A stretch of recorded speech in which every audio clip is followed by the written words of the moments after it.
Guys, welcome. Dito kami sa Saudi Arabia. So, bilihan ng mga electronic, ng mga motor controls at mga electrical materials. So, makikita nyo yan. Mga terminal block, iba-ibang klase, iba-ibang sizes. So, ayan.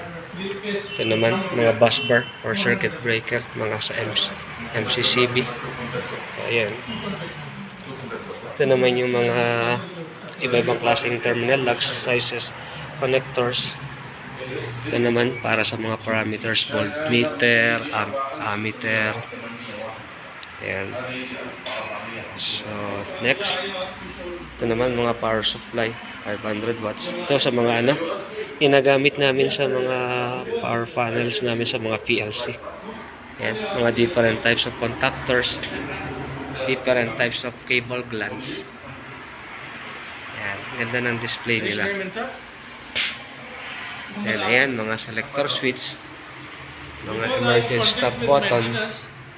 Ito, mga limit switch. Ayan, mga limit switch, iba-ibang klase. Ayan, ito naman sa mga for up and down, parang sa hoist ba, sa iba-ibang application. Ayan, mga transformer. Ayan, iba-ibang gamit. Ayan, for our connecting ng mga bus bar natin, mga insulator, different sizes of wire, mga royal cord.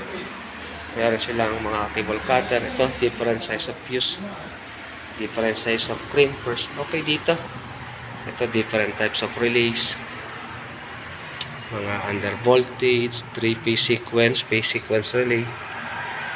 Ito, mga timer to, timer. Ito ang bibili namin, yung timer para sa aming uniform. So, display. Iba-ibang klase ng mga release industrial motor controls.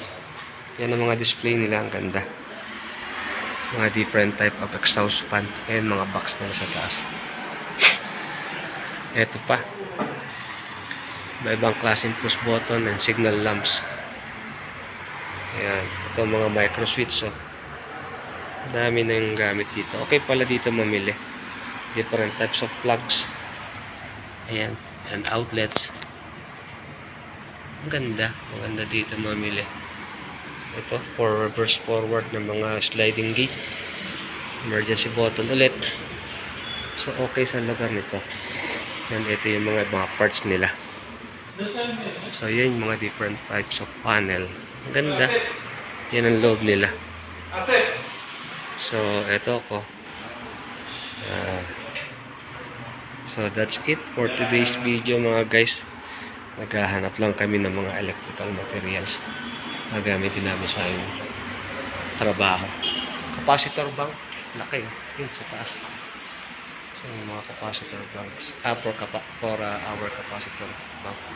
So, yung mga contactors niya. May siya. Dito. Kalimutan ko yung loops. Yung tamang term sa looping yan. Sa auxiliary contact niya. May mga micro switch din. Ayan. Mga kalimda. So, that's it for today's video.